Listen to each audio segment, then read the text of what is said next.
Well,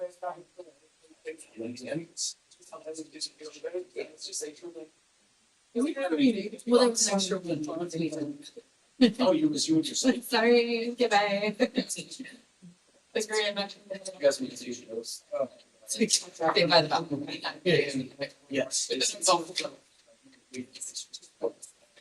That's what you always, you got this case in the prison, we're gonna be my police. Now, who's the thunder man for Philadelphia? Would you be pleased?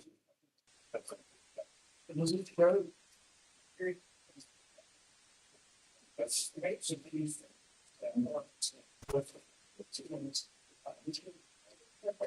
We are screaming, we're not supporting. And this is very close. Conference.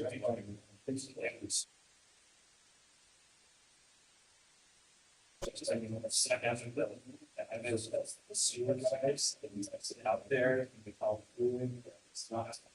Like, I went to that because of.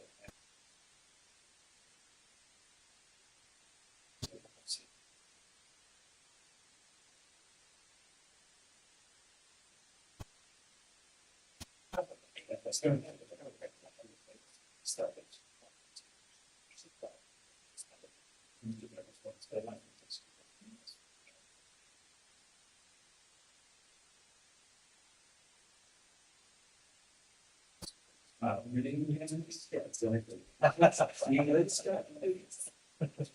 That's come to taxes in the press. You must be a rich.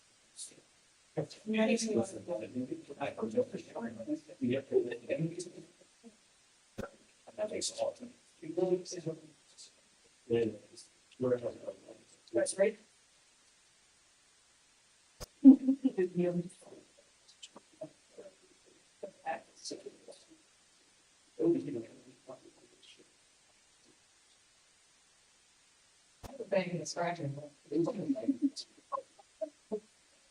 This meeting is called pursuant to the provisions of the Open Public Meetings Law. Notice of this meeting was sent to the Cape Star and Wave in the Atlantic City Press, posted on the bulletin board in the municipal building, and has remained continuously posted as the required notice under this statute.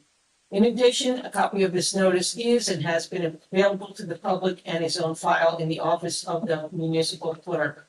Would everyone please stand for the Pledge of Allegiance? Pledge of allegiance to the flag of the United States of America and to the republic for which it stands.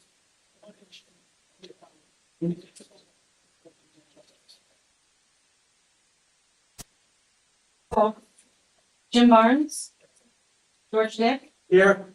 John Fusco, Here. Allison Morgan, here, Paul Mulligan, Here. Kevin O'Neill, Tom Richards, Here.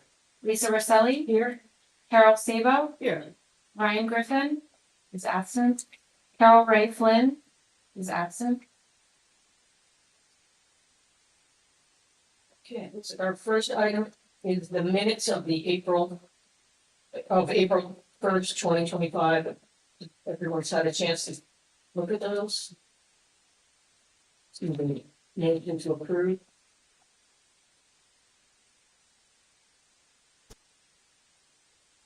Barnes, Yes. Dick, Yes. Fusco, Yes. Morgan, Yeah. Mulligan, Yes. O'Neill, Richards, Yes. Sabo, Yes. Rosselli, Yes. Next item is a resolution number 06-25. I don't have to say their name. yeah, Berger. Turn around me. 601 Park Boulevard.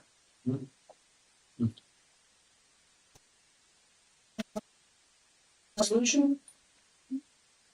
Second. Barnes, Yes. Dick, Yes. Fusco, Yes. Morgan, Mulligan, Yes. O'Neill, Richards, Yes. Sabo, Yes. Rosselli, Yes.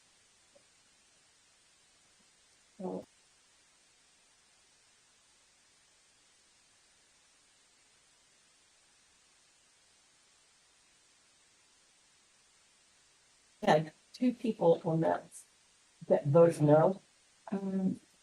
Yeah, So you can't vote yes. I think you. George and John. I was, yes, I did not. No, I thought that. If you agree that the resolution is correct, based on me, you go yes, even though you wrote, no, you can't. You have no vote. Mark. I'm sorry, no. It's not just not a policy, but the law is that you Okay. can't, you have to vote. Whoever voted for the result that was successful, can vote in your favor. So I have to say, I don't vote. So for the record, we will change George Dick and John Fisker's vote to abstain. Yes, I'm saying.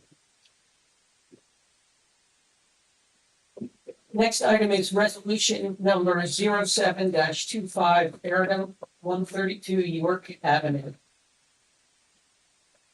Motion to approve this resolution? And I'll second. Barnes, Yes. Dick, I was not involved with the. Fusco, Yes.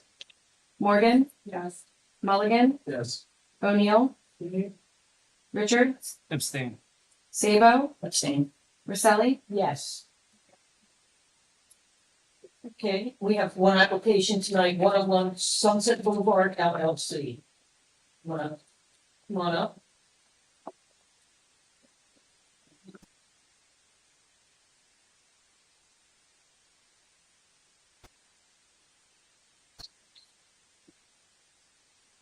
Hi there. Thank you, Madam Chair. Good evening, everyone. Here with Abby Names on behalf of the applicant, 101 Sunset Boulevard LLC.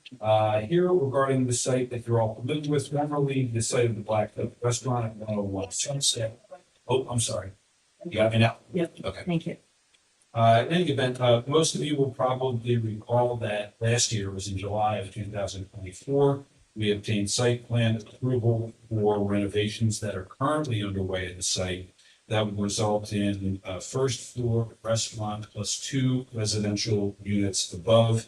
As you passed it, you've seen it's back down on the foundation. The project is moving along. At this stage, the owner would like to convert that approved first floor restaurant use to a personal service establishment. The proposed use, personal service establishment, is one of the specific enumerated permitted uses in the C3 zone, so it's conforming. We're not requesting any new variances, and importantly, no changes to the exterior of the building, no new variances, again, and simply internal changes. For that reason, we are requesting a waiver of site plan review, which is permitted by your code. And particularly appropriate in cases like this where we're really not changing anything. And for that reason, this is going to be a very short application. If we could have Mr. Halpern sworn, I know he's testified before this board and recognized as an expert in engineering and planning. We're also swearing a board engineer, do each of you swear or affirm to tell the truth, the whole truth, and nothing but the truth, so help you God? Mr. Halbrunner, you heard my brief introduction. Can you explain from zoning analysis how this change in use alters, if at all, in the process under the zoning? In terms of the zoning code, the only implication to the change in use would be a change in the parking requirements only. And in this case, we're taking the parking demand and reducing the demand. One thing Andrew did mention in his opening statement is that we were not doing any changes to the building if it was internal. We're also not doing anything changes to the site. The entire site plan, as was originally approved, the landscaping, the parking, the lighting, all of that is continuing as it originally approved. This application does nothing to try and change any of that. So it's gonna be the same site, same building, same parking, same lighting, same landscaping as was already approved. The change is ground floor unit goes from a restaurant of 66 seats to a smaller. The impact that has to parking, the 66-seat restaurant required 11 parking spaces. The area that's going to be used in the spa, it triggers the need for 5 parking spaces. So we're actually decreasing the parking demand by 6. We're not proposing to eliminate the parking spaces, we're simply decreasing the demand. So there in fact should be a surplus of parking spaces as a result of this changing use. I can't make it any more simpler than that. Side or exacerbating or intensifying use as a site plan waiver appropriate. I think it's absolutely. That's our presentation. a reduction in demand for parking, say it ain't so. Never heard of such a thing. We have our engineers report. Yeah, thank you, Chairman. Unless anybody wants to hear what specifically was previously approved, they touched on that the parking will be less stringent, so there'll be extra parking spaces. That's pretty much across it. So if any boardrooms have any questions about what was previously approved, I mean, So just if you want to, state, how is the parking, requirement, arrived at for a personal service shop versus a restaurant? as Mr. Halverner stated, it was a restaurant. It's based on number of seats or by the square footage of restaurant space. And for a restaurant, it's by number of seats. By a salon or a personal service shop, it's by square footage of space. So you take the 2,100 square feet of salon space divided by 400, you come up to those 5 parking spaces. In the residential dwelling units are staying the same. You still need those 4 parking spaces. Thanks. Does anyone from the board have any questions about this? Thanks for your presentation. I know that the last time we spent a lot of time talking about undersized parking spaces. So this, to me, that's a great thing. Can you tell me what personal service establishment is? I can. That's very generic. Mr. Alberto said spa. What's that? Mr. Howard says like it's a spa. I can be more precise than this. Just, Personal service means any commercial establishment that provides services to customers, including but not limited to banks, salons, day spas, fitness centers, dry cleaners, and self-service companies. So that's what the code definition is. What's specifically proposed in this case is a spa, which falls into, in the parlance of the code, a personal services. Thank you. Yeah, second question, are you changing any signage? Are you gonna have a sign to the spa that's different than the part of the restaurant? Other than the content, no. So it's In exactly, other words, the words have changed. but it's the same, so. No, we haven't changed. So Copy within the confines of who signed the changes. Remember signage, size, location, changes. So as the liaison, historic preservation liaison to the planning board, planning and zoning board, I would feel remiss if I didn't mention that there was one item requested on the entire property to keep historic, and that has changed. And technically, within my ability, I could I can request from the zoning official to put a stop work order on it because it was changed.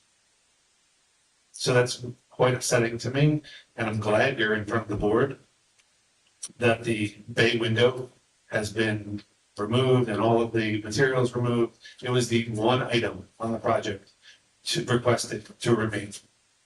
If you go back and look, you could check that out.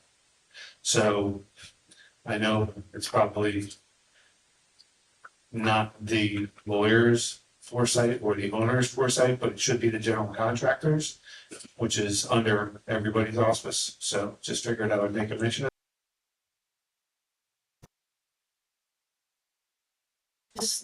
I don't recall that. Why specifically the bay window was the requested to remain? the existing structure had changed a lot over time. The historic preservation worked on multiple occasions with the owners and the architects to bring it to some historical accuracy of the time period. And specifically, the one item on the existing building that did not change through its history was this one bay window. As in other projects, we've requested this one porch roof to remain, just to keep some historical accuracy of the original building. This was the one request that was made, and it has been changed, or it has been demoed to the point of being new. Thank you. I just did. the other here, he's looking at your quizzical. If that's up to the owner, if they want to speak. Well, I think we should probably take that up with the follow-up. I'm not sure it's a zoning issue per se, but As as the liaison. it should, and then, of course, I'm hearing this for the first time. We're gonna talk about it after this meeting and figure out what happened and what we can do about it, if anything. Such. Thank you. Don't we require HPC approval as part of our approvals, that we require all of the approvals? I wouldn't anticipate it here because there's no change to the building site. In other I'm words, sure I did it before too.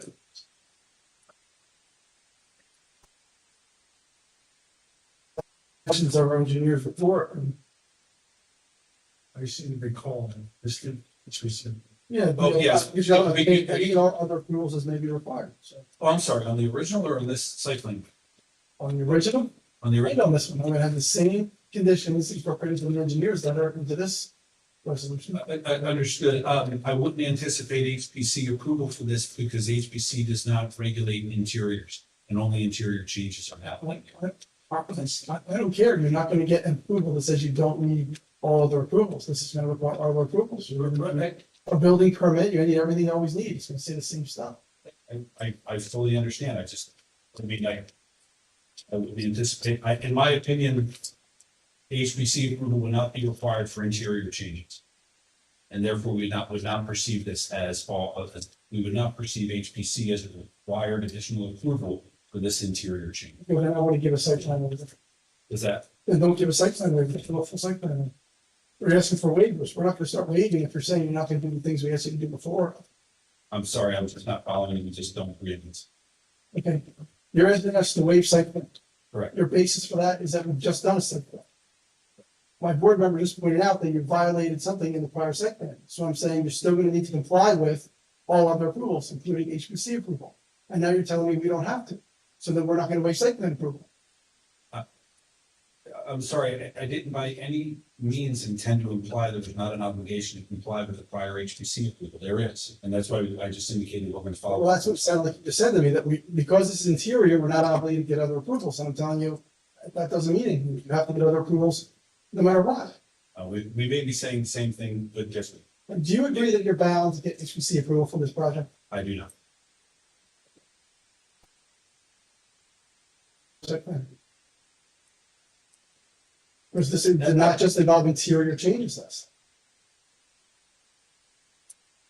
I'm afraid that's where I'm confused. We're not making any changes to the exterior of the building. The You're HPC is open up. You're saying that you want site plan waiver this time because we just gave you site plan approval.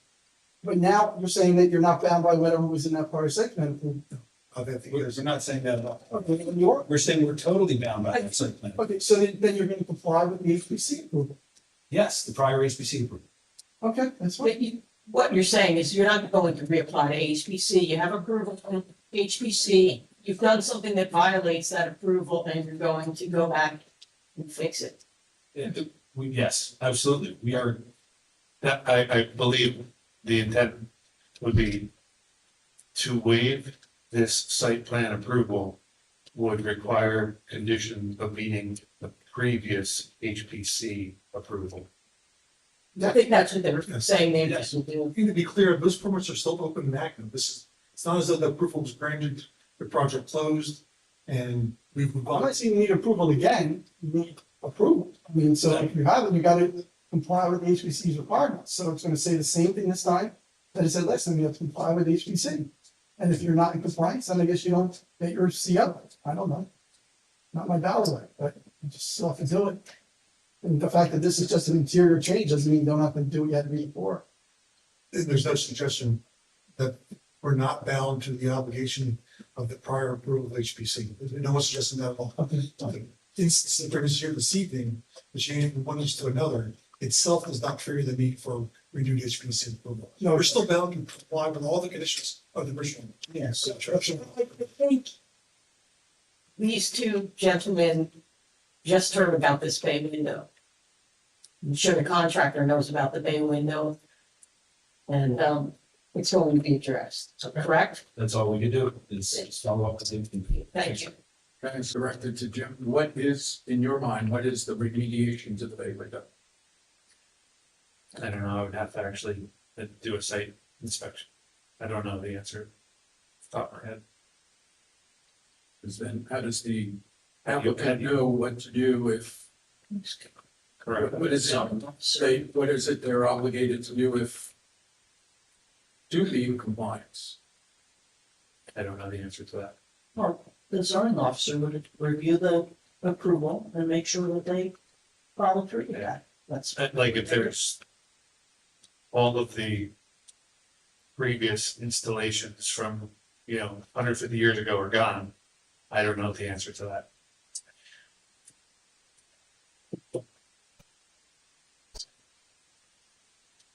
Would it just be to restore it to its previous look? That's for the HBC that they, I don't know that we should be opining on what their decision should I be. think it should. Well, just because we had a question. No, I understand, I'm just with them, That would be the answer. To bring it back to any previous photos of the existing conditions. That would be it, since we do have that. If you cannot use the same materials, then to bring it back to the original appearance. That would be it. We're like, again, we're hearing for the first time, all we can assure you is that we'll follow up the owner, contractor, and Mr. Roach and see what needs to be done. Thank you. Anyone else have a question for the applicant? Okay, I'd like to ask anyone from the audience that would like to come up within 200 feet of this application that would like to speak. Seeing no one, anyone outside of 200 feet from this application, is there anyone that would like to come up and speak? Okay. I'll wait and close it. So we need a motion. the motion I recommend being made, but how you vote is up to you, is a motion to approve. I believe this is just an amended site plan approval. Is that, do we agree that that's what this is, or what is this, a change of use review or requirements? We applied for a waiver of site plan review to permit the change in use from restaurant to personal service establishment. Site plan approval, waiving all the requirements. Craig Hurlis has always explained it to me that what we're actually doing is giving you site plan approval, but waiving the requirements of site plan. You're saying you're actually Well, this ordinance permits, a waiver? this ordinance permits a waiver of site plan review in its entirety. The application form actually has a checkbox to waiver of site plan Okay. review, so we don't go line by line, we just waive the entire. So all you need is a waiver of site plan review, you don't need anything else. Correct. Okay, so the motion I recommend being made is a waiver of the site plan with the condition that reads as follows. The applicant must still comply with the prior HPC approval, and this approval does not change the existing requirement for the prior site plan to meet all HPC conditions imposed, and any prior approval and that obligation is incorporated by reference in this. So you have to.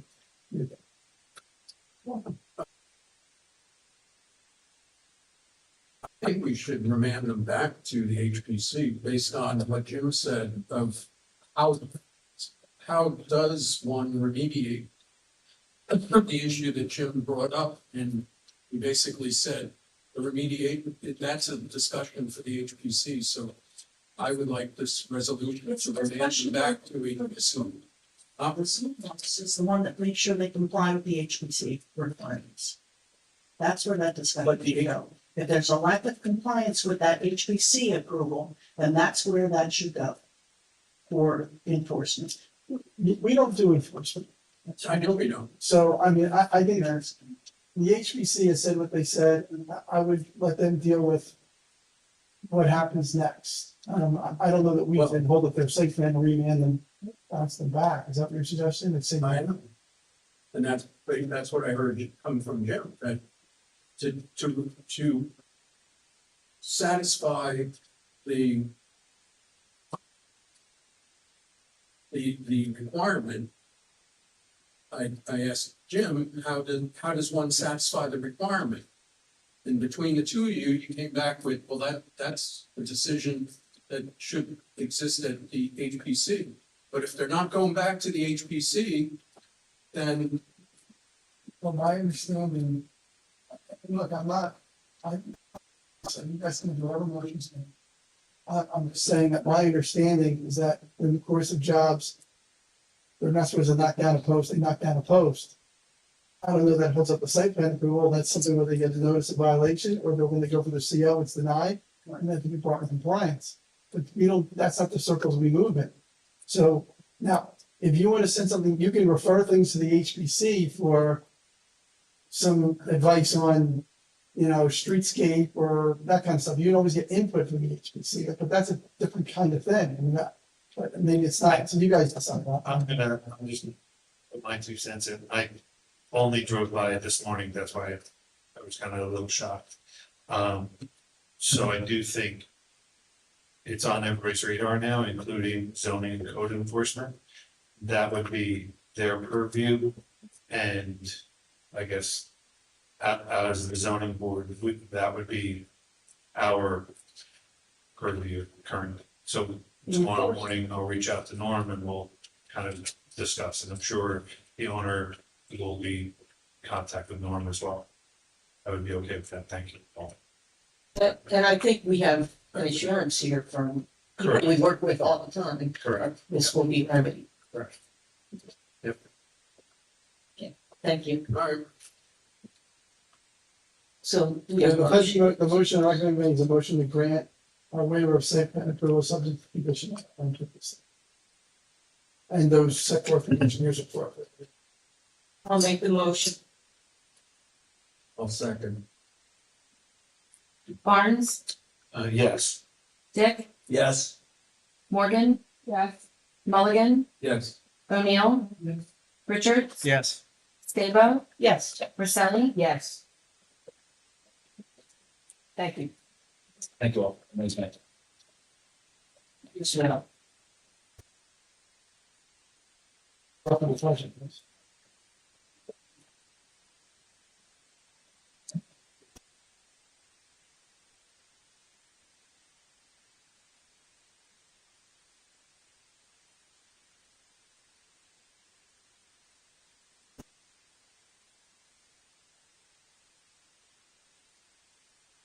Okay, that brings us to our master plan reexamination, and we left off on page 3,000,000, page 3,000,000.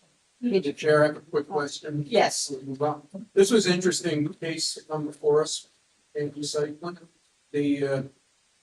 My quick question is, in exit 0, when they pulled out the gas pumps, that didn't come back here. Was there a fine or a penalty for pulling out the gas pumps without changing the site plan? I have no recollection of that. No. Yeah, that's been 7 months.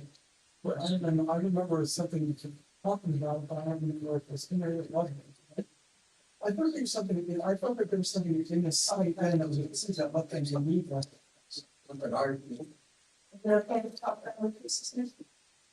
Oh, for- Oh, as long as it's not a new phase, I don't know, it's not pending, it's not patient. Well, when you pull out,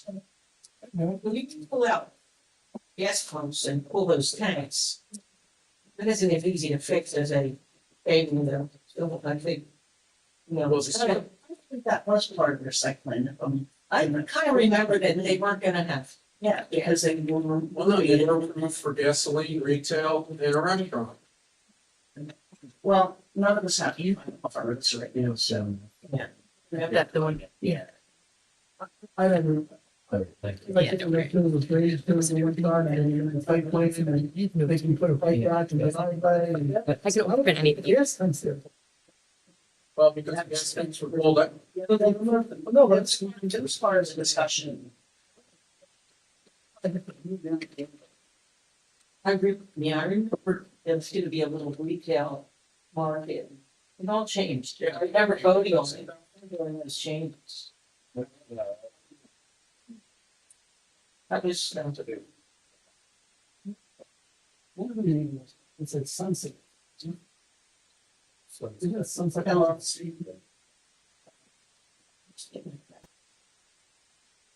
say it's being emergency management at the time, I would have voted against it because having fuel on site in an emergency is beneficial.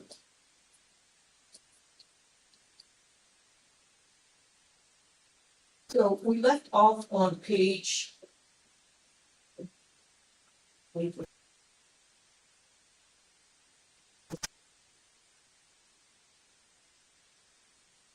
Oh, we made it to five. Oh, yep, I see some notes there. I did just want to do a quick refresher of where we direct. Okay. So on the first page, we spent a lot of time on last time, just going over what was recommended in previous years. There was really no actions there. We were just talking about what we wanted to include in the master plan or not. I know Matt Wanamaker sent out a draft report of that master plan to the exam. So as we discuss things today, I just want to reframe everybody. We can get into the weeds on a lot of these things. It's very detailed and we're talking about percentages and setbacks. It's very granular stuff. But as it pertains to the master plan, just that's like the 30,000 foot level. So when we're talking about this granular stuff, I don't know if that's specifically for the master plan, but like if you want to permit duplexes or even want to prevent sprawl or that's the kind of stuff that we want to convey back to Matt to include as a broader discussion master plan. So, you're jumping back, quick refresher on page 2. We talked about variances currently not expiring. I think, Rich, you said you were gonna draft something up for specifically, I believe like 2 years from the date of the board's approval or something to include in our ordinance. So that's where we left that one. Then the front porch credits, I was going to include clarifying language in each one of these for the R1 front porch and the R2 front porch. I was going to revise that language to be more clear to the applicants that they can only deduct square footage of the porch area. They can't put any size porch in that request have a larger deduction. So I need to put together. Yeah, I think we were, yeah. Yeah, at least just said the same thing, but we were trying to I think this was when it was very late at night, we were trying to figure out a way to encourage someone to put the maximum porch on it, but obviously we found through experience that giving them the allowance wasn't helping. It wasn't help achieve what we wanted to achieve with that ordinance to begin with, so I don't. And again, this is something to convey to Matt because, of the question of how can we achieve that goal? But the means we were going about it wasn't successful before. So is there a better way to achieve the goal of encouraging this design? And then Discuss that, setting construction design standards was not really feasible for us, which is a little, like, this is just, every house must have this. Like, it's We'll encourage Matt, as part of the message, to encourage. yeah, and then we'll see where it gets. Number 3, there's no definition for porch. So I was going to definition for front porch, that's what you're talking about. Specifically, what you want to look like in front of the covered with their screens and conditions that roof on them.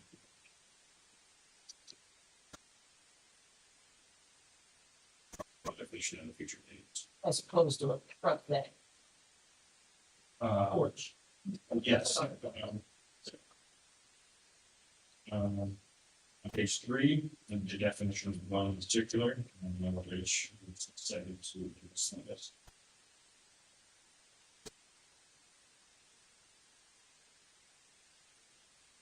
That takes us through, I know that we touched on that each unit has some street frontage specifically. You didn't want like one unit in the front, one unit like in the rear. And then equal or relatively of the same size. So that's kind of one of the notes that we were spitballing. But go ahead. I'm not, I at least don't feel it needs to be of equal size. Okay. Yeah, I mean, I find some of the existing little cottages in the back you know, that are, whether they were pre-existing to any, you know, elimination of them as codes, some of them are. I find them charming, you know, I find that makes it not this homogeneous look, and I think they're, and I think, you know, Pam has brought it forward to the idea of having divergent housing stuff. I think that's a great way of putting it. You know, that we're not gonna have this homogeneous look-alike, you know, community. If not, we go to the mobile home park, right?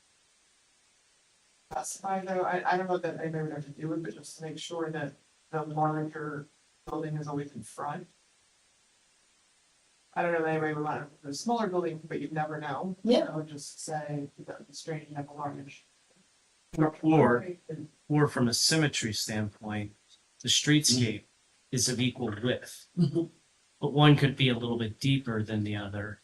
Like I don't feel personally when it has to be exactly the same size. It could be comparable size, but the symmetry, which Well, kind of goes to what you're saying, Carol, I think is important. We don't allow accessory dwelling units anyway. Well, I'm not saying accessory. Yeah. I'm saying it just one could be deeper Mhm. than the other. But from the streetscape, they would look identical. That. The streetscape side is one of the sides where you could break it up a little. I mean, those duplexes with, you know, 4 garage doors and built on Jiffy Lube. They're not very attractive. I mean, there's some ways to break that up, but in the front too, yeah. We talked about, I think, we agreed upon these like that's start as a duplex as it wasn't structured. We had units, notice the interior living space in one unit directly abuts the interior living space of the other unit. Side by side arrangement, sharing a common wall, then we deleted this next part, or in a lower unit, upper unit arrangement. You guys want that? So that was a good start, but Rich, you always touch on, hey, the duplex is supposed to look like a single structure. It's one like a pseudo single family home with like 2 entrances. Essentially, it's not supposed to look like 2 different. It's supposed to be contained in a bigger structure. Yeah. It doesn't mean it to be, I'm not saying it has to be a perfect symmetry or anything, but it's supposed to be a single building, not 2 things happen to touch them on a lot. It's not what I understand duplex.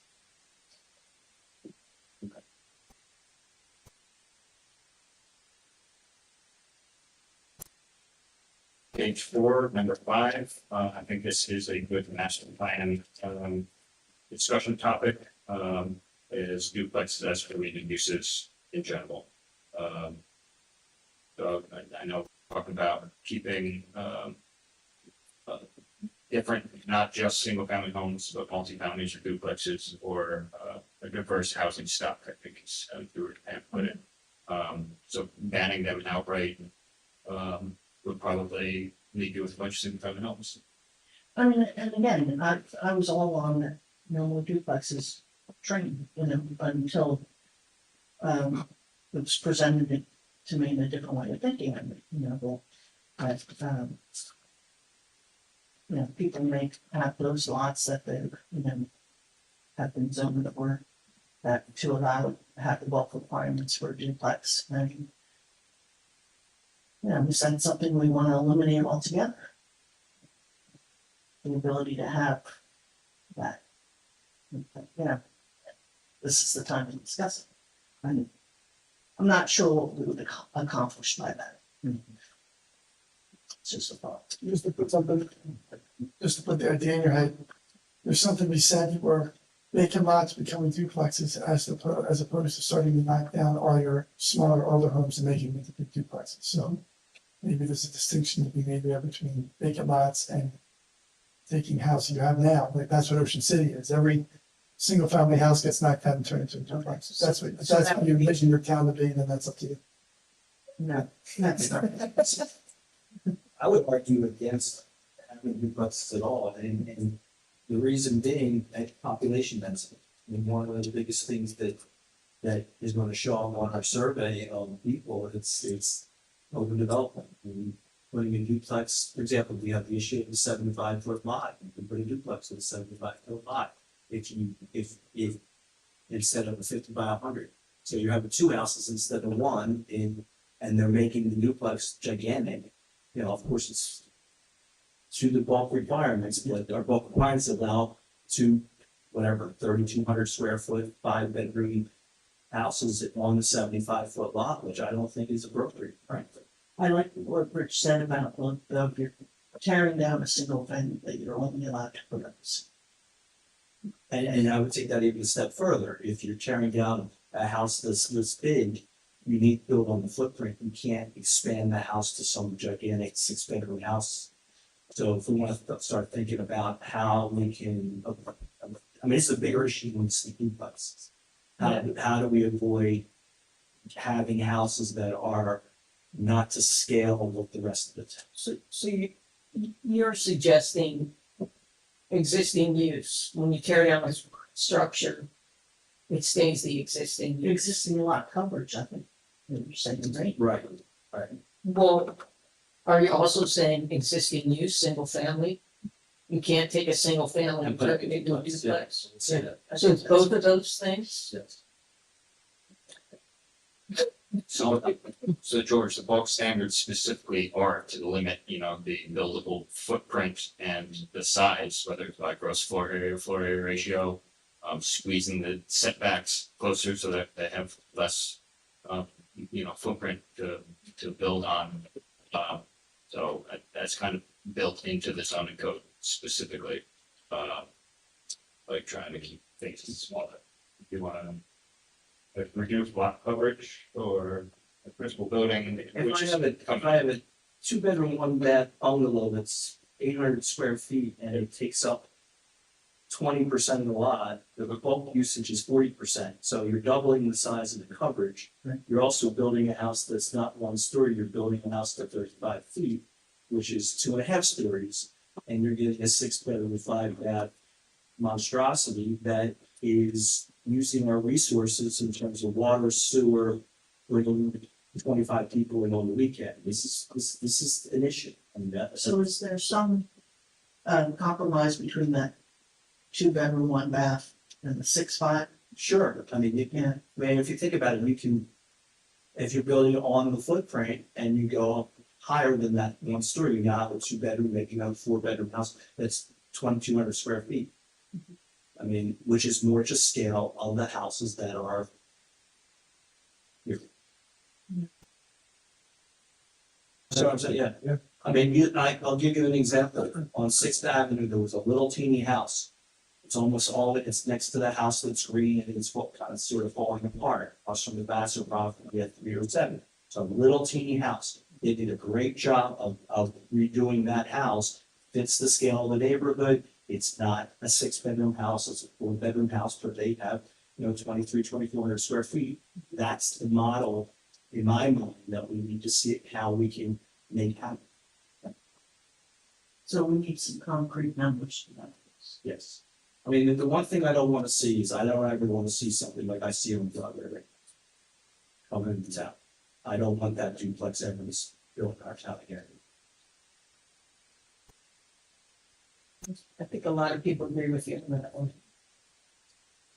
As it pertains to the master plan, 30,000 foot level, what do we want to convey to the noting to include in their report? Because it sounds like we're kind of on the same page with Nick's on how to use their first part sentence. It sounds like everybody's kind of on the same page. You want to limit these huge square boxes in the open development, which I think is kind of in the master plan, but what vehicle do we use to achieve that?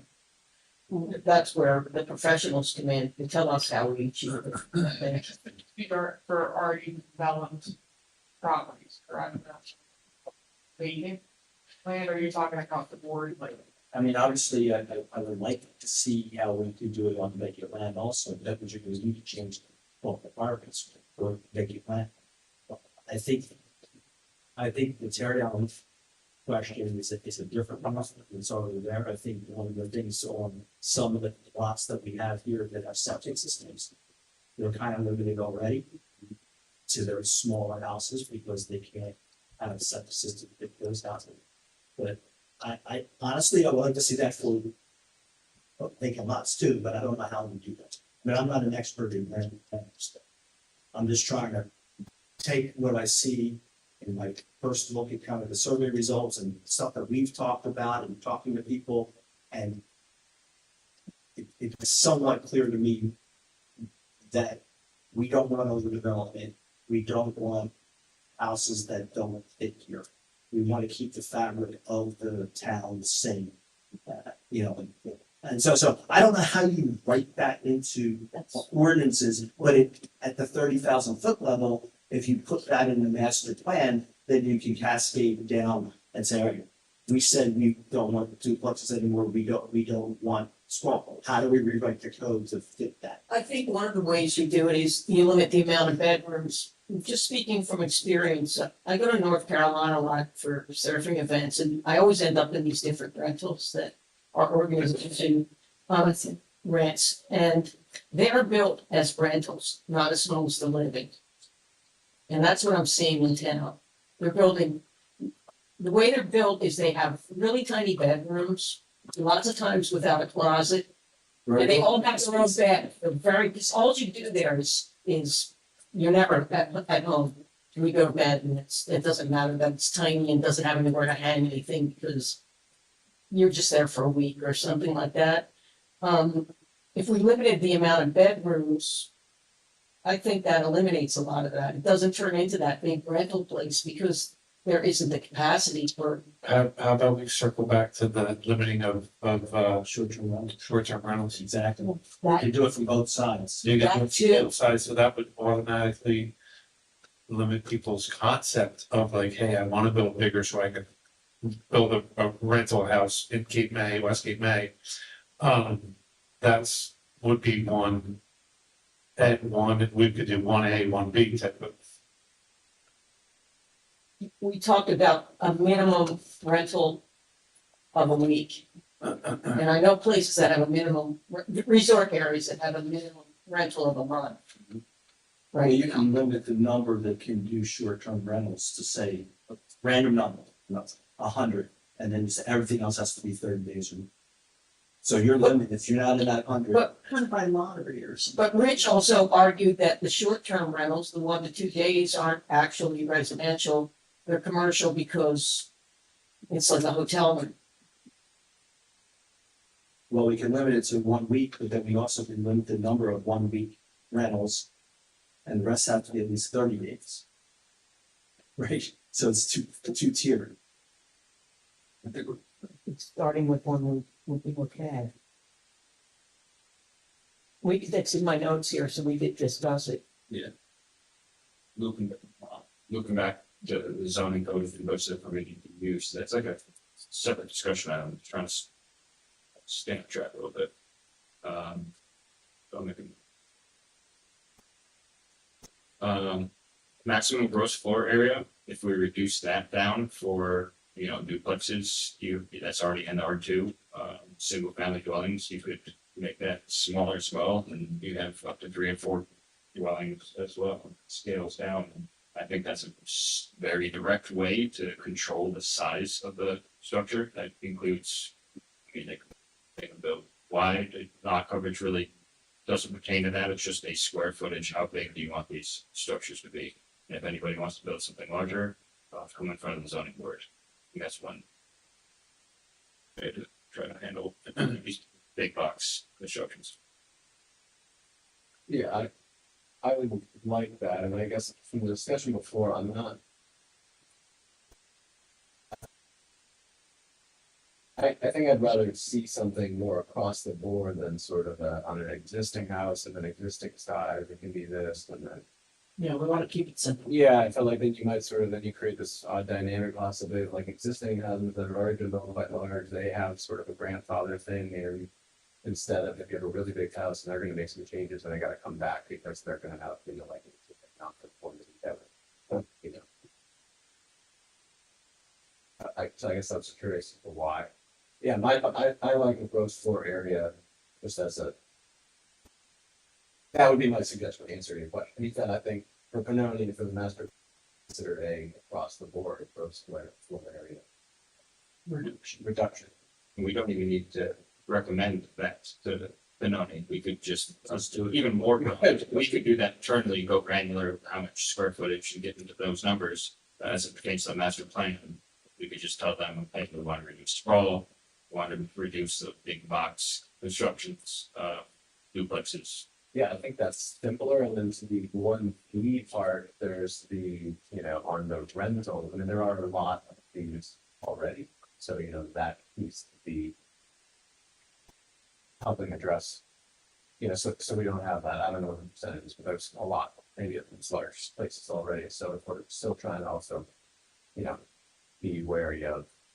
If we add that floor area ratio aspect in, even if there's an existing home that gets torn down and even built to maximum size, instead of the larger portion of what you're saying, the scale, so the scale would automatically be reduced if we limit the floor area ratio on any construction. So that automatically happens. And likewise, for if one of those non-conformity, you know, in a new setting, if they have an additional change they're trying to make. With the new change, whatever it might be, height thing or something.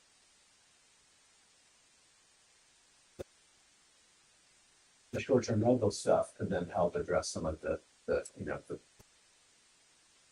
existing larger homes that you know, Well, it's local housing, including, of course, right, so that No, I cannot hear you. You have to speak up, okay? Yep. Okay. You're mumbling. use microphones, thanks for letting us know. Louder. We will use the microphones. Anthony? Okay, so, I made a note that the borough would like to reduce or, shorten, the length of time for short-term rentals, and put a limit on it, and I'll convey that to Matt. You know. All I right. have some stuff for you.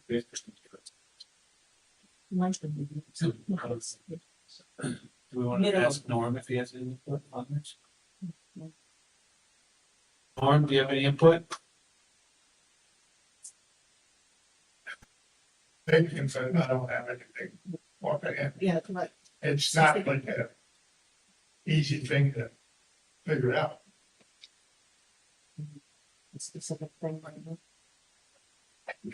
I think that minimum time, you know, if you live next to an Airbnb that changes people every 2 days, I'm sure that's, Maximum time.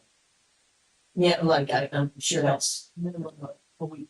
yeah, minimum of a week. I have a draft ordinance, but I'm still trying to figure out if it's legal. That's the next step, so. Oh, I have the ordinance, It has so to- we it has to make sure be- we have some Other chance to do it. towns do it. Well, the town I have is from, actually, they didn't do it, but they were even saying they're not able to, but I want to satisfy myself.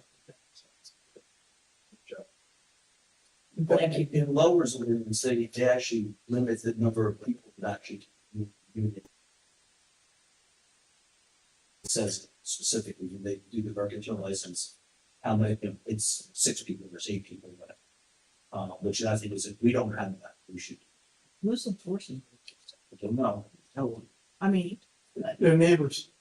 Yeah, that's who exactly is. Yeah, I'm the one who said. yeah, Oh, you did, I don't got from someone. takes us a while to make the jump from license. Still nice.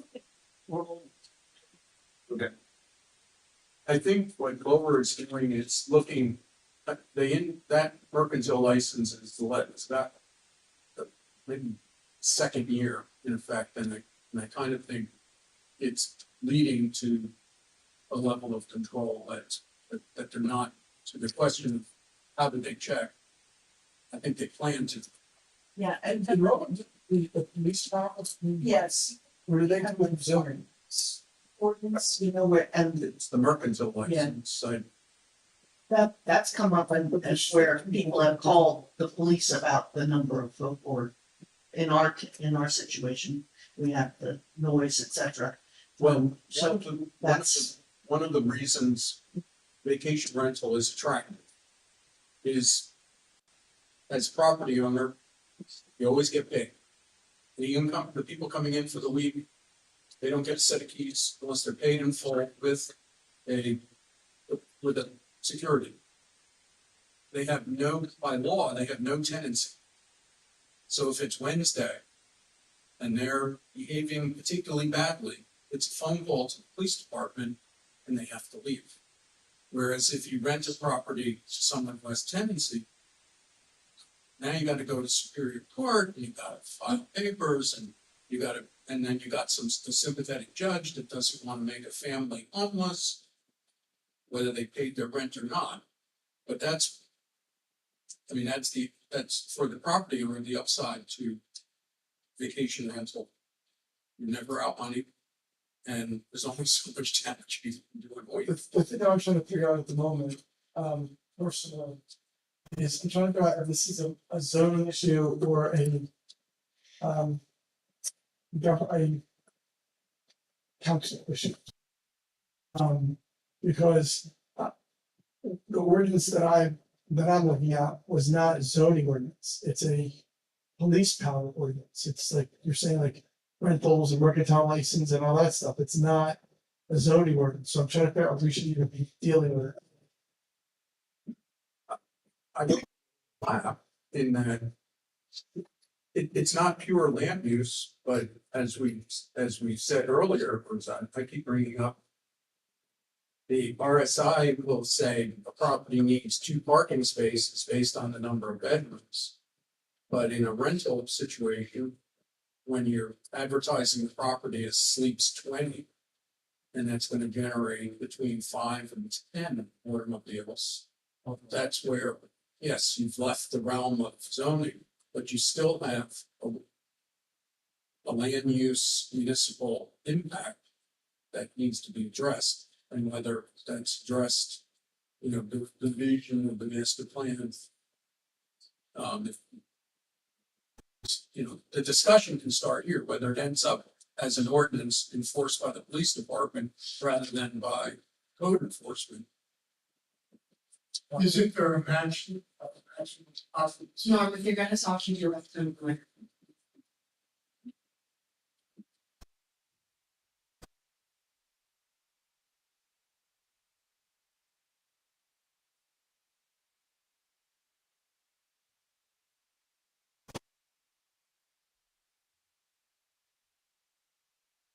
The match, see step by the body.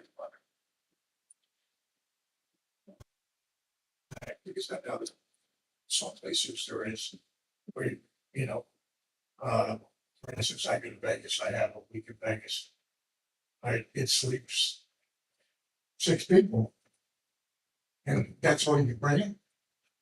You bring 8 or 10 people in there, they kick you out. I think there's just a gap in the way our ordinance doesn't address that, and if we have a mercantile license, we don't.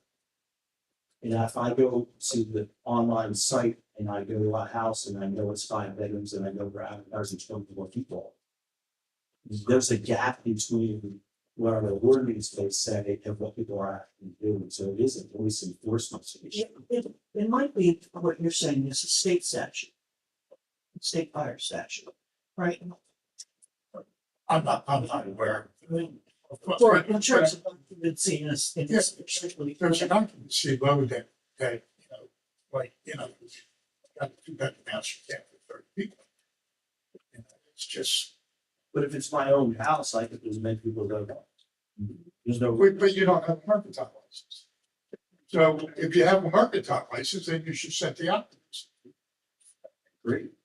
And I think that's what we need to change to do something more like Lover's, which actually it states it right on their license. Yeah, they're gonna renew your occupancy. I mean, your mercantile, then, it's like, you're renewing for as many people in beds or bedrooms, whatever it is. So, I mean, you're still Each sleeping room occupied by one person needs 70 square feet. And each sleeping room occupied by more than one person needs 50 square feet per person, according to New Jersey code. But that's the occupancies, there are occupancy standards for dwelling units. So, I would say, and what don't happen in I would say, you know, for the mercantile license, we absolutely can regulate that. You know, along those lines, limiting the occupancy. Yeah. You can't really limit the occupancy of a person's home.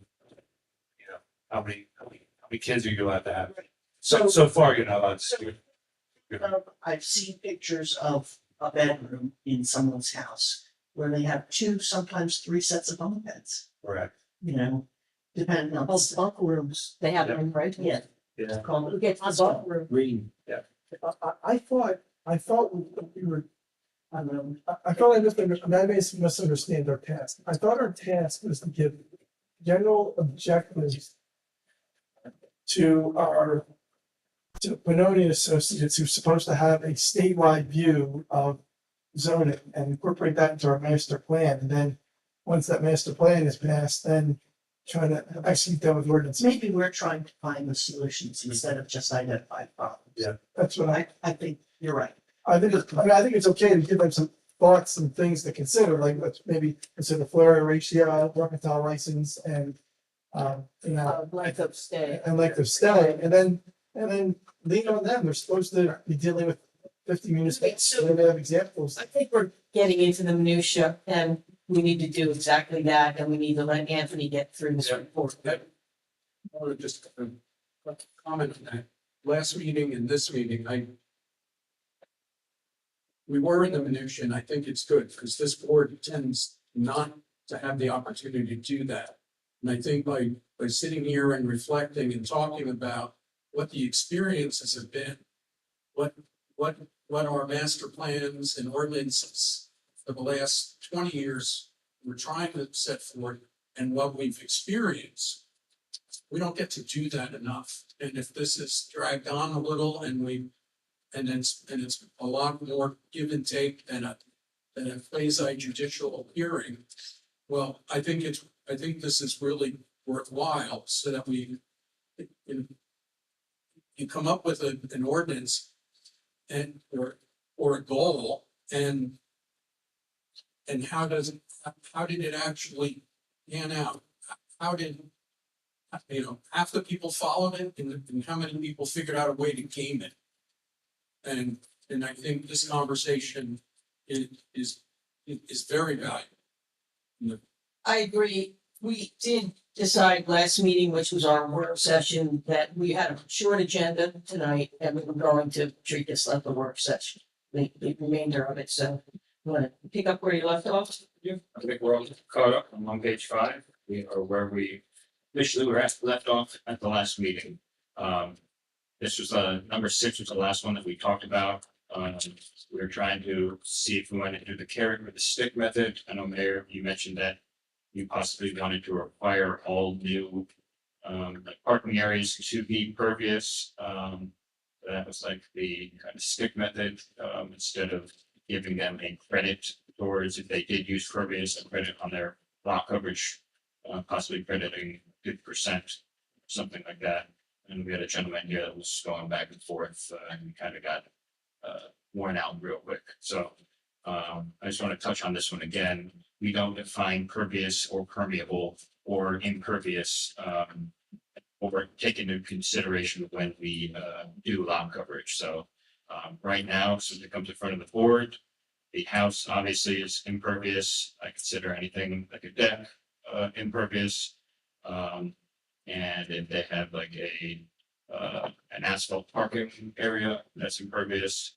But if they use pervious pavers or crushed shell, like there's no line to give them any credit to encourage pervious construction. So I know Cape May City, if they do a non-roof deck construction, like crushed shell or permeable pavers, they give them a 50% credit on the or their lot coverage. So just something to consider, but we definitely need to define pervious and impervious. And also requiring, vegetative cover because, Coming up, yeah. Oh, no, I jumped. that's the next page, Sorry. or 2 pages from now. Recent that. Sorry, I didn't know, like, my notes. Let's just touch on. As it pertains to pervious and impervious, I'll come up with a definition for each. And then we can talk at a future date about if you want to give any credit or don't give any credit and say you have to go up to rush chills and permissible waivers. You guys for that. Well, and I think too, we didn't want to see happen again is the efficiency effect where everyone's putting a stone front wall and saying, well, that's impervious. You know, and Right now, people, somebody in my neighborhood did it. They shipped in truckloads of crushed shells and they had a nice right near the wetlands, and now it is right where this crushed shell locked from corner to corner. That's all it is.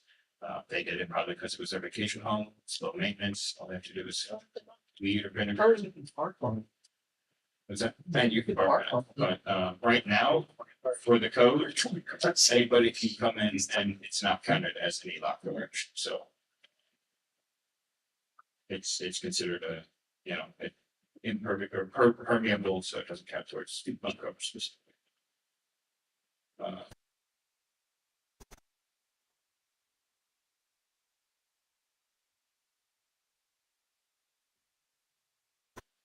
Certainly, thank you.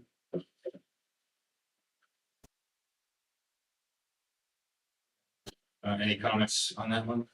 Move on. So speaking of lot coverages, they are very inconsistent throughout all of the zoning districts. So I did a little digging, and I'm just gonna read through this, just for historical purposes. So back in 2007, the borough passed an ordinance for the front porch credits specifically. That same ordinance reduced lot coverages, bulk requirements in all of the residential zones. And it said R1 additional impervious ground coverage, an additional 5% of total lot size is allowed for all additional impervious ground coverage. This includes, but is not limited to, sheds, gazebos, swimming pools, tennis courts, driveways, and walkways. And then a similar section was added in the R2 and the R4 zones. So they gave you a credit. They kind of split off the accessory uses as another requirement that can be allowed to cover 5% of your total lot size. And then in the same year, funny enough, they removed that additional impervious ground coverage sections from all of those residential zones. And then revised the R1 and R2 bulk charts, lot coverages to read maximum lot coverage for principal buildings and accessories. So it took that 5% away and then locked it in just in the R1 and R2 for some reason, which now leads to inconsistencies that I spell out below. So the R1, I'm just going to go zone by zone here because they're different in every single zone for some reason. And not just the percentages, just how it's defined in the bulk chart. So the R1 is the lot coverages for a maximum lot coverage for principal, building, and accessories. That's very explicit. You can cover up to 40% of your lot. That's as cut and dry and black and white as you can get. Same thing for the R2, the exact same. The R3 no longer exists anymore. Then you get to the R4, and the R4 is now just lot coverage, 20%. It doesn't say principal building, it doesn't say accessories, and in fact, the R4 and the rest of these zones have an additional stipulation that maximum accessory coverage in each zone is 5%. So that now introduces a conflict where an applicant could look and go in the R4 zone and say, oh, lot coverage 20%, I'm gonna cover 20%, and then I get this extra 5% of accessory lot coverage. So now it's essentially they're thinking that they can cover 25% of their lot. That comes before me. I'm like, no, it says lot coverage 20%. I don't care if it says 5% accessories. But I've seen multiple applications that have come in front of it, this board and tried to get an additional. Yeah, I mean, it's just saying, it seems like a simple fix, but to me, it's pretty clear cut, even 20% is 20% lot coverage.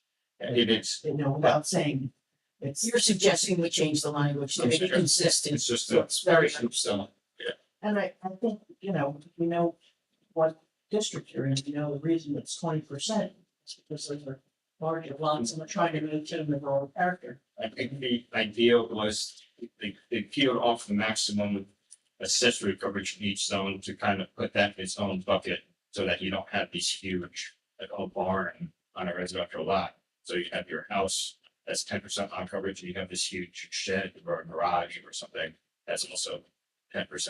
They can do that without that stipulation of that maximum accessory coverage. Tony, can't you just say this is not additive? Just add that language. Or I could just change each zone for maximum lot coverage for principal building and accessories. Right. Consistent language. Yeah. Makes sense, even though I understand it, makes sense. You just say lot coverage is 20%, 5% of which may be accessory. Yes. But consistency across all zones, I think is super important. I agree. Yeah.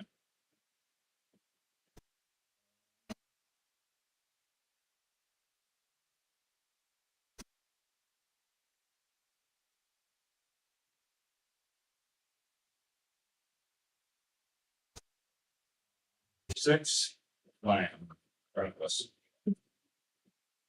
Pre-existing vacant lots in the R4 zone is inconsistent with the ordinance 30201. So everybody is probably pretty familiar with this. We had like a multiple hour meeting on the nuances of this specific little zoning code that read any pre-existing vacant lot of record that meets current zoning standards now shall remain a buildable lot and shall not require an area or bulk variance.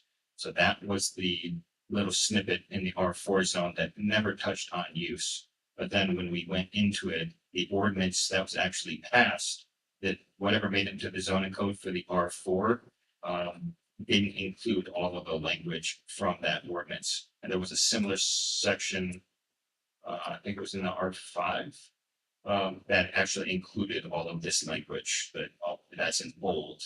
So there's inconsistency there as well, but I suggest in retrospect that we update the R4 zone 27-13.8 to be consistent with what it should have been previously and include all of the ordinance language, which includes and touches on pre-existing lots and uses. I think that's pretty cut and dry and straightforward as well. Question, comments, concern?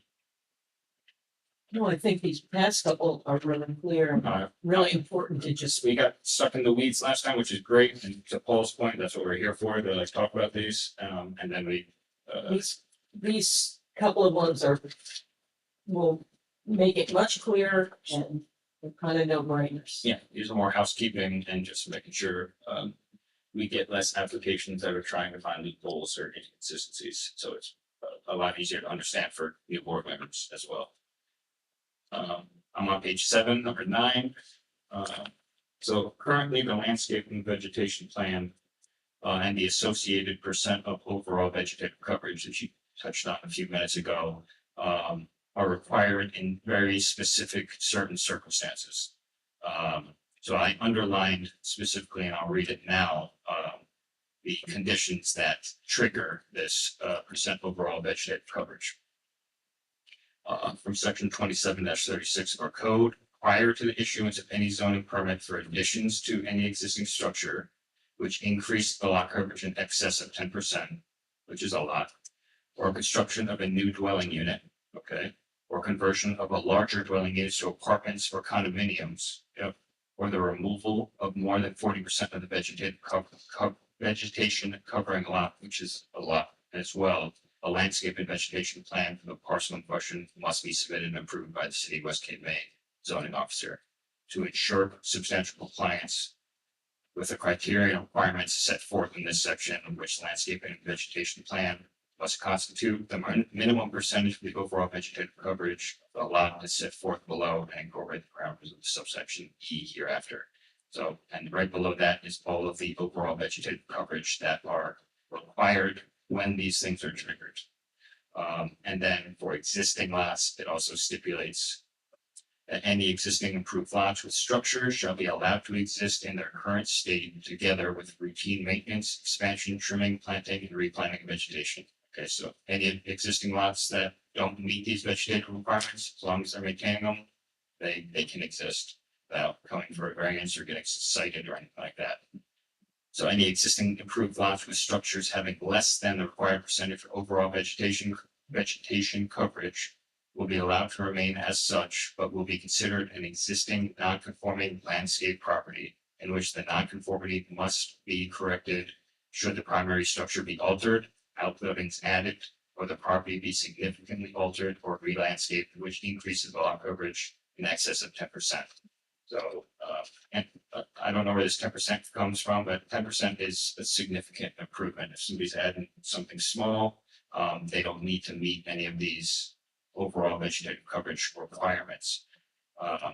So I just wanted to, my suggestion would be if you guys want this overall vegetative coverage to be mandated, no matter what they're doing on their lot, or if they don't need it, they have to come in front of the zoning board to ask for a variance. It's simple enough to add each one of these overall vegetative coverage percentages in the R1, R2, all the way to the C3 in each bulk chart. So it's very clear. Every application that comes in front of the board, they go to the whatever zone they're in, they look at that bulk chart, and anything that's there are the first hurdles that they're looking to either comply with or when they're developing their application, conform with. Or they'll have to come in front of the board. So right now, these aren't triggered for every property or every application that comes in front of the board. Thoughts? What about lowering that percentage to trigger it to Lowering that 10%? 10%'s a lot. 10% is a significant, yeah. So just to make sure I understood that correctly. Yeah, that's all. A short version would be that the vegetation coverage is not required in all situations. You're coming in and you're not having variance of any kind, so that if it's something that doesn't meet the 10%, 40%, you don't have to adhere to these percentages. In fact, more often than not, most of these lots are already kind of built out, so when they're doing tiny additions and most of the things that come in front of this board don't trigger this. And so it's highly likely that a lot of the properties are not meeting these vegetation coverages. Depends on the zone. Okay. I'd say in the R4 and R5 and those bigger lots, they probably do comply. On some of the smaller ones in the R1, that's a good question. Okay, well, I mean, for the record, I guess, I am supportive of the vegetation coverage being part of the bulk requirement. That's the right. Still running my expressions, but just because I think that's the intention, maintaining the vegetative coverage is a primary goal. So, yeah. Personally, my front lawn is not really a lawn, it's green weeds. There's a little bit of lawn there, but I'll tell you, even the weeds have bees all over them, and so it's important. They know dandelions and all kinds of. Yeah, we want vegetation, we do not want seashells of stone lawns and shell and. Yeah, like I don't know where this this goes, but this seems like the time for me to say it, as also as the EC liaison. I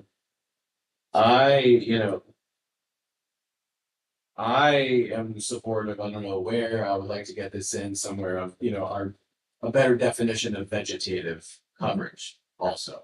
I mean, yeah, because, I mean, if someone comes in and rolls out a bunch of turf grass, it's like, in my vision, it's a close second to a concrete. I don't think turf's allowed. Driveway. Sod. Grass. I mean, no, grass. There's no artificial. Sod, yeah, not artificial, but yeah. We passed a fast ordinance on that. On the plastics, yeah. Because there's one house. Right, I know, yeah. Yeah, actually just listened to, anyway, there was New Jersey Native Plant Society person who's talking about the cons of the plastic lots. But anyway, yeah, I don't know if there's a place for that. I mean, I would like to see that better defined in us. And we do have some things in place already. I mean, you know, so if someone needs to submit to like a shade tree commission, there's a list of approved trees. I mean, we have some of that, but I guess, you know, if I take it to the extreme, vegetative coverage could simply just be, you know, non-native grass just rolled out everywhere, and that is pretty much a vegetative dead zone, even though it's green. It's I know just- the EC had a great, brochure about native planting.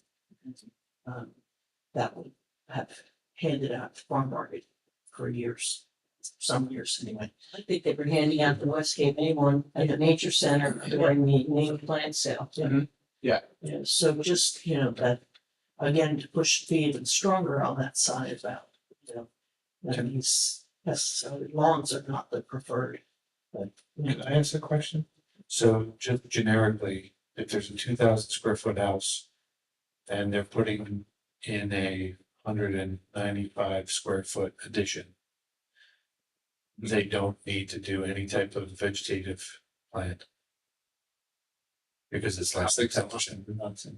Well, it's on a 2,000 square foot house, I don't know, but I'm just saying, 50 by 100. right, so generally speaking, they wouldn't have to do a vegetation plan, and, you know, they've owned the house for 25 years, they've added some pavers or whatever, and this is, you're kind of probably over encroaching the lot, the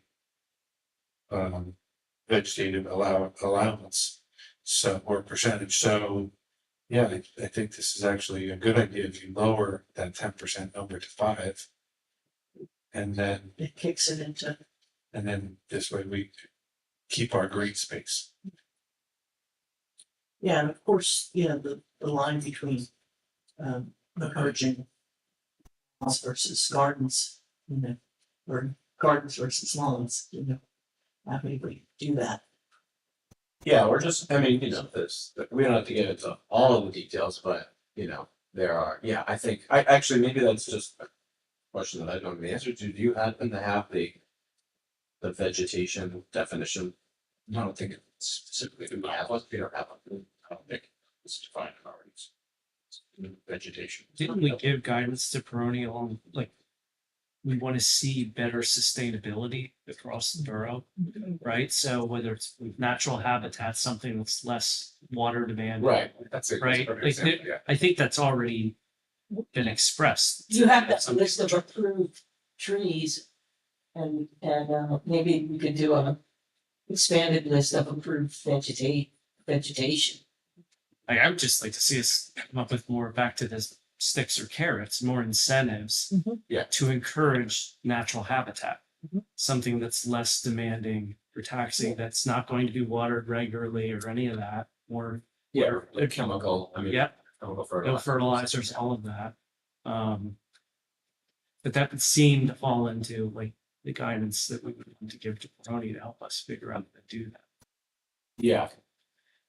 I guess I mean, my reaction is maybe we to separate the issues, I guess I'm thinking like this, I agree with the less than 10%.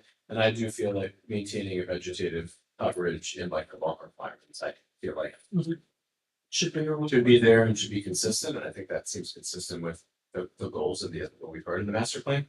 But then separately, maybe then if I were to create a second issue that perhaps us defining that could go as a goal for the master plan to better define vegetation coverage. Could we lean on your expertise at DC? I'm happy to, yes. I mean, I could, so There's a lot of expertise. get a recommendation, basically. Yeah, that's fine. Yeah, coverage right now is green It's stuff. it's green whether stuff, yeah. It's just It's a lot, basically, yeah. That's a lot, yeah. Okay, that's, I can take that back, Even if it's on like yeah, through chemicals. right. Yeah, I mean, it's sort of fake, basically. I mean, like nothing needed. Anyway, okay, action noted.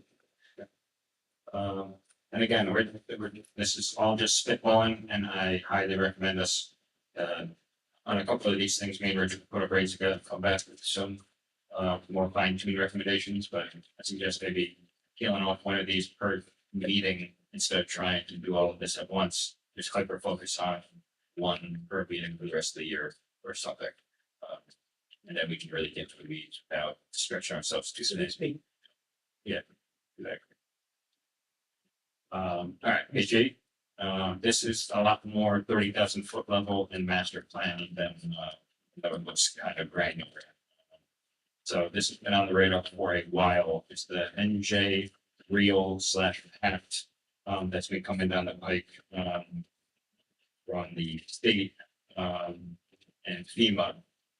So I'll just read this. So currently, it's going to, if it is passed and accepted, and supposedly it's getting adopted in the next few months, it will create an inundation risk zone, which are areas predicted to be permanently underwater by 2100 due to sea level rise.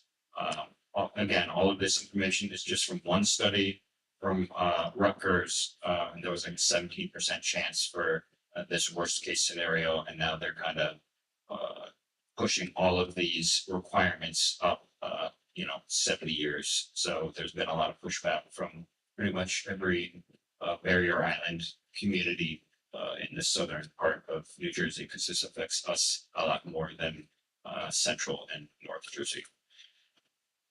So I had a map here. Hopefully everybody has a color copy, but the IRZ is that sea level rise in 2100, and that's in blue or dark gray if you're not in color.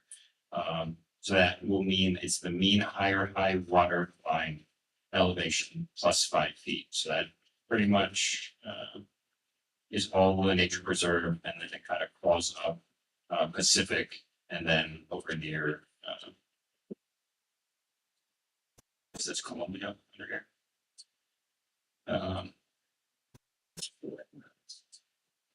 Yeah, up near Bayshore.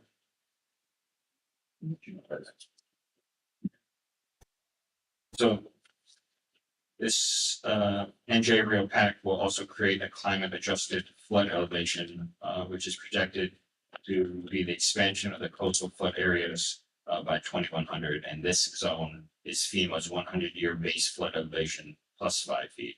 So the IRZ is the mean higher high water elevation plus 5, and the CAFE, or the climate adjusted flood elevation, is FEMA's 100-year BFE plus 5.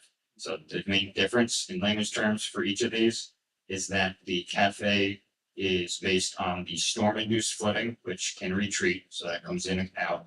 And then the IRZ, which is the inundation risk zone, is the projected permanent inundation if the worst 17% worst case scenario happens by 2100. So that's the two differences between both of those. Those will dramatically change, obviously, insurance rates, but also any permitting that you need, because this moves all of the tides, mean higher water lines, wetlands. It pretty much affects all of the jurisdiction for HEDEP as it pertains to permitting. So that was like a 30,000 foot level of something that possibly might get enforced in the near future. But as a consideration as it pertains to the master plan, I just wanted to include that these rules might be coming sooner rather than later and adopted, and that will change a lot as it pertains to the building code, because you have to build, what's your finished floor plus? Yeah. And if that is plus 5 feet. It's BFE or DFE, design for examination. That would be from your, the residential standards, that would be state standards. So in terms of local zoning, Sorry, it would be FEMA standards. right, Yes. yeah, I don't know. But. Right, so. Well, then we don't have any standards. Said, I think reality would, I'm sorry to I think there would be almost like an emergency session in regards to the planning board, because until this is adapted, we just don't know. We don't know the answer to that. And then, would it be something that the standards would be adjusted external to the borough? And that's what I'm trying to say. That ours, it would just kind of filter down to what. It would filter They would to have us. that approval and then. It would filter down to us, and then based on our the reason why there's a design flood elevation change in the different communities, some currently have one, some currently have two, some currently have three. There's Stone Harbor has 5. That's because of the insurance risk to the town that the board or sorry, the commissioners are privy to. We don't have one, but that's the overall insurance to the town. That drives that freeboard height, whether it's 1, 2, 3, 4, or 5. So I just want to get this on everybody's radar, because if the DFE or BFE gets raised by 5 feet, you're gonna see a lot more of the finished floods in, these houses that have these concrete foundations for the first 5 feet, and then the actual, what you visualize as a house that starts there, which causes a bunch of, access. You're gonna have like bigger steps, ADA issues. It's like a whole thing. But I just want to get you, there's no action items here. Not sure Benoni has, touched on this. You're just making us aware of something that, Could drastically change. right, but that would be, like you said, kind of emergency. Paul? Yeah, this map reflects what used to be a category 4 hurricane. But what they're talking about now is that these areas that are in blue are going to be covered with water twice a day. They really become places that can't inhabit in any practical way. So the discussion of how high you're going to raise your floor, that was a discussion for a 100-year event of a category 4 hurricane. And then when the hurricane goes away, water drains away. In this, water never goes away. It's going to be there every day, twice a day. So you just can't live in some of these neighborhoods if this is adopted and if this really becomes true. So there's been, you're right, well, there's been a lot of pushback on this, and asking for them because the report, and again, it was one report, and then I think it was a executive order situation that would think go through the legislative process, and then there's been a lot of pushback. So this will hopefully get staged out. So the worst case scenario in 2100 is pushed up till today, and enforcing all of the building codes to comply with that. I know that there's been a lot of talk about, okay, let's stage this out and do a recap every 10 years and see where our sea level rise is at. And kind of track it as we approach 2100 as opposed to just assuming the worst. So I mean, if this were to come true, you couldn't live on Pacific Avenue. Pacific Avenue some selected this way. Yeah. There's an 83% chance that in 70 years this won't be, but we're gonna build houses.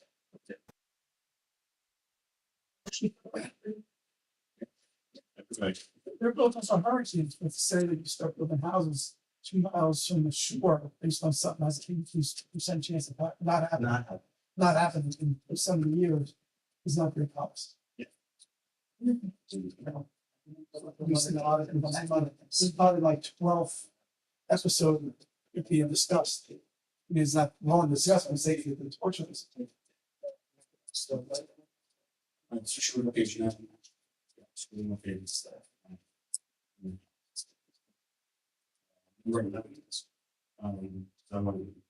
been surprising national farms that have submitted to the board. You guys haven't seen them yet because I keep deeming them incomplete because they won't give us site plans. They're kind of just, hey, we're right to farm. and they kind of have carte blanche, to, they say they have carte blanche to kind of do what they want. But the SSAMP, which is the site-specific agricultural management plan process. It's a SSAMP. So it's a site plan for them to tell us, say, what exactly are you guys doing on site? You're a brewery, you're a winery, you're a distillery, are you raising pigs, you're farm to table, like what exactly is going on there? And they passed something last year to where they don't have carte blanche anymore. They have to comply with either the municipal ordinance, where they can go in front of, I think, the county ag or state ag boards. County, yeah. And they are very farmer friendly at the county ag boards. Exactly. They're all on the board. Yeah, exactly. So my suggestion is that we, I'll get there, but we need to require specific site plan approvals for existing farm operations with, you know, special event spaces or something. Because right now, technically, site plan approvals aren't really required because they're kind of technically all grandfathered in. We've had a couple of meetings with Beach Plum and Whitler.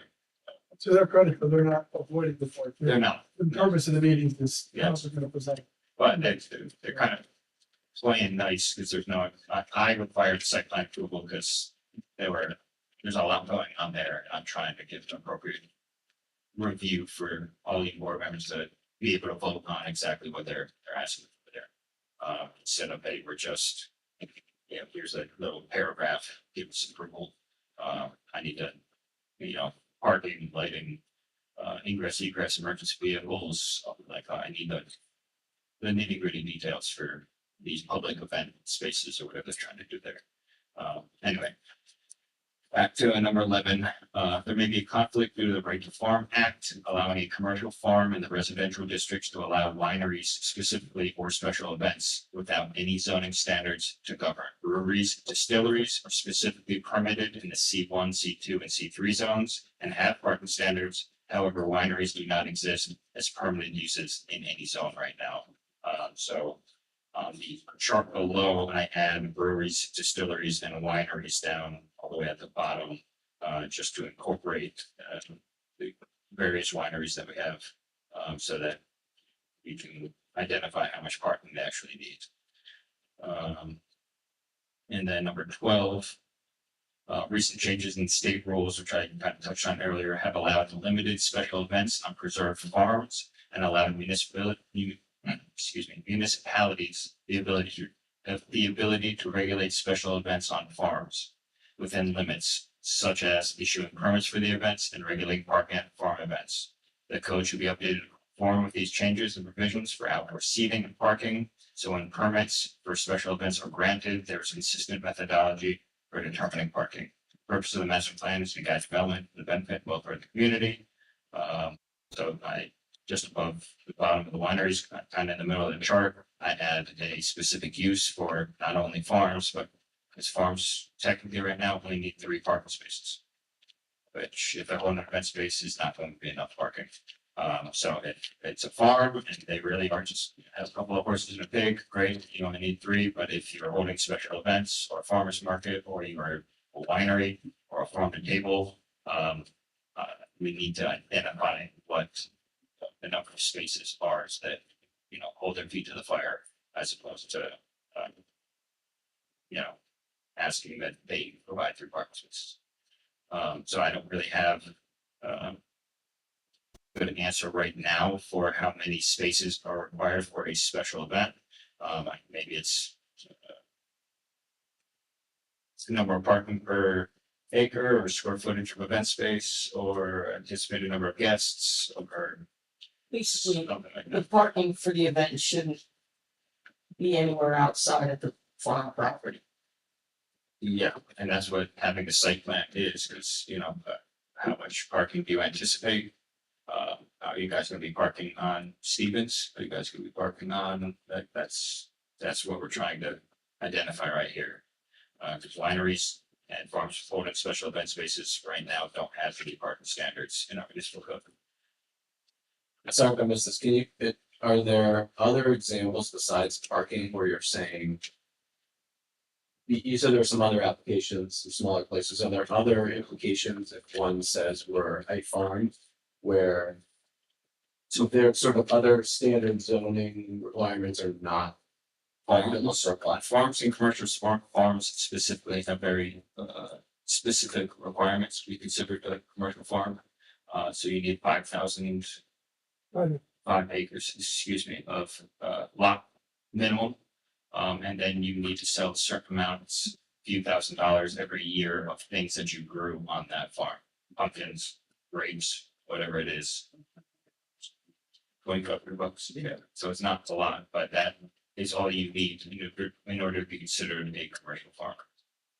Okay, and you're saying that at that point, there are parking plus several other factors that may. So farms, somebody that just has a farm and wants to be considered a commercial farm and isn't holding these special events isn't that much of a concern. Sure. But a farm that's 5 acres and then sells $2,500 of pumpkins and then wants to open up a winery or brewery or distillery or hold special events as part of the Right to Farm Act, they are considered a farm and they have the right to do these things. We just don't have any stipulations or guide rails to keep them, in line when a farm turns over into a special event space or a brewery or whatever they're trying to do on that farm. Does that answer your question? Yeah, that helps. Thank you. And then today, when we issue a permit, in seeking that permit, do they have to disclose or offer up what they expect the attendance to be? I don't know. I haven't been involved with this special permit. Because if they did, we could just add language like Lisa was saying, right? That says you have to be able to provide parking adequate to support the number of expected attendees on property. That's part of the special event application. Yeah, any special event has that exception on the form. Right. Expected attendance, but there's nothing Nothing that about says you have to have parking for one spot for every little people. Yeah, That does not say that. but maybe it's as simple as adding some language like that. We are reworking our special event permit ordinance right now, so it's something that we'll add that to it. Makes sense. But as pertains to the zoning code and a couple of these applications you'll hopefully be seeing in the near future, the municipality needs to come up with an appropriate number of parking spaces for whatever they are proposing, whether it's a brewery or a winery or a special event. We need to kind of define that. Okay. I like the idea of picking dates all in advance, picking each one of these, and then talking with them, we can work on leading up to it, so I have an agenda for myself. Yep. Just to look at. Perfect. Yeah, that's a very good idea. Yeah, I agree. And on the last page, this is just touching on what we just talked about. I offered some seating standards for outdoor seating, which is currently defined. I just added winery there just to kind of incorporate and put a bow on that. And then as well, permanent zones, outdoor seating is permitted in the C1, C2, and C3 commercial zoning districts. And I suggest putting more on any farms in the R2, R4, R5 residential zoning districts. Otherwise, all those farms are technically supposed to have indoor seating in a big barn or something, which isn't really realistic. A lot of them have picnic tables or just sitting outside. So I don't want them to have to trigger a variance or a code violation or something as simple as that. That's all I have. That concludes my long. Very nice, thank you. So, as it stands right now, outdoor seating is permitted in the C1, C2, and C3. Looking up, so, So, but farms are not in the commercial zones. understand, it's not relevant to this function. Outdoors is what you're talking about, like somebody sitting on the front porch or something. No. Is outdoor seating specific? Outdoor seating is specifically for part of food establishment, brewery, winery, distillery. So. What's your concern about?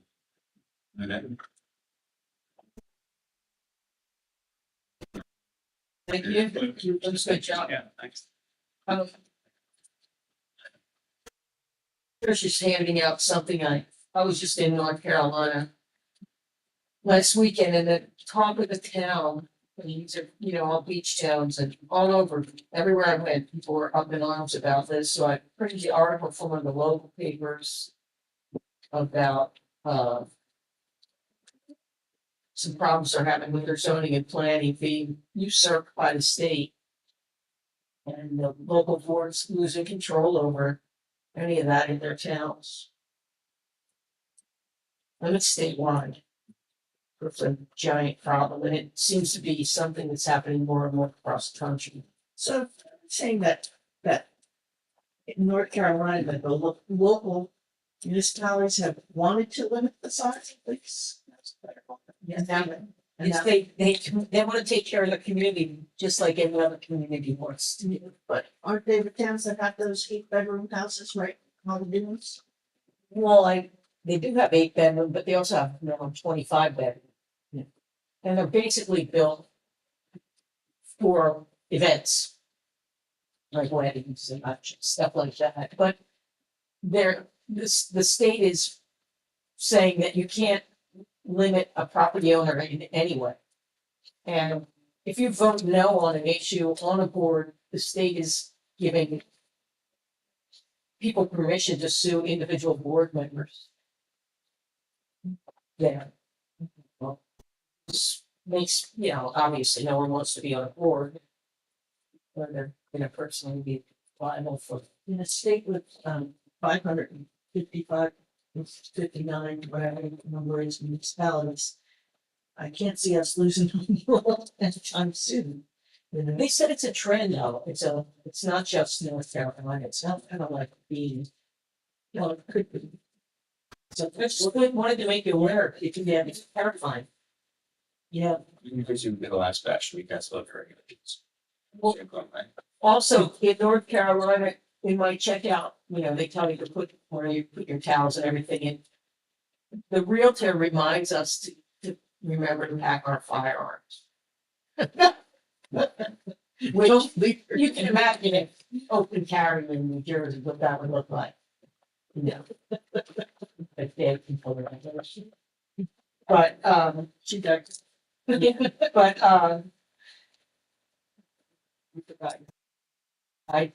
they said many firearms are left behind when people check out. I don't know why you want that for a week at the beach, but definitely when I was down there, all the locals were talking about what's happening here. So I just figured I'd give you a heads up, just like Anthony gave us a heads up about we're all gonna live underwater. And so none of us be had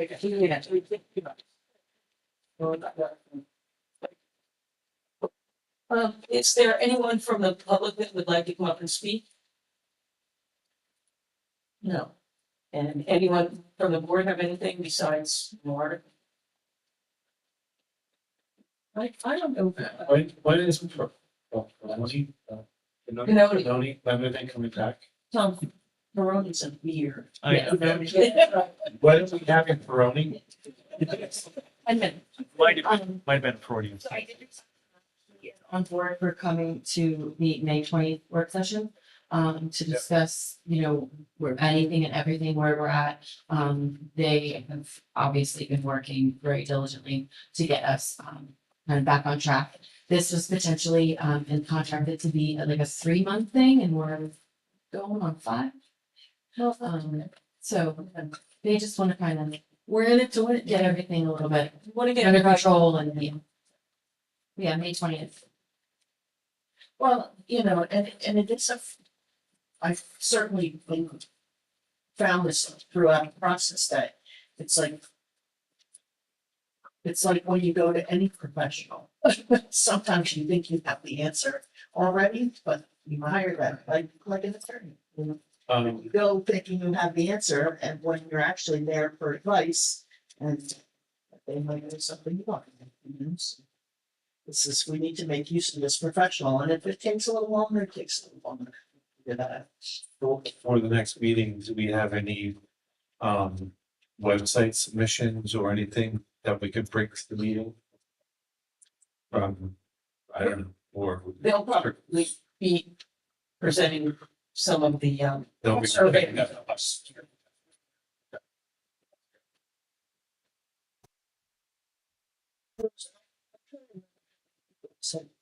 Responses. 67. I think he responded and it's two separate, yeah. Oh, There were actually some submissions that were brought here on paper to the clerk's office, so they, ones who were online. yeah, Teresa was able to get them scanned over to them. It was 2 weeks ago before it kind of been closed out. Yeah. We were able to get them more submissions. There were some folks that just preferred to write. So if nobody has anything else, motion to adjourn? Motion adjourned. Second. All in favor? Thank you.